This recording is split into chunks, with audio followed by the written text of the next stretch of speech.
அஸ்ஸலாமு அலைக்கும் வரஹ்மத்துல்லாஹி வரகாத்துஹு. பிஸ்மில்லாஹிர் ரஹ்மானிர் ரஹீம். அன்பான சகோதர சகோதரிகளே, எல்லாம் வல்ல அல்லாஹ்வின் நல்லடியார்களே, இன்று நாம் காண இருக்கும் தலைப்பு மரணத்தை தழுவிய மாமன்னர் சுலைமான். ஜின்களின் அரசர் சுலைமான் அலைஹிஸ்ஸலாம் அவர்கள்.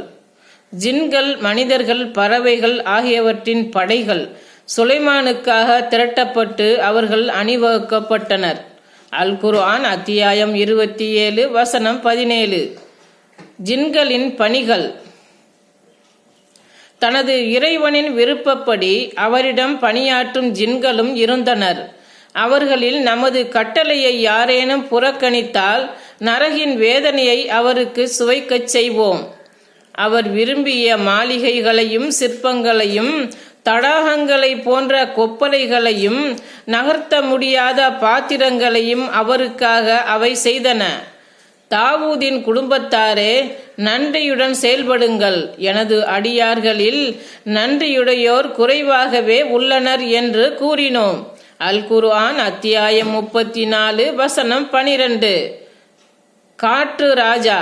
சுலைமானுக்கு காற்றை வசப்படுத்தினோம்.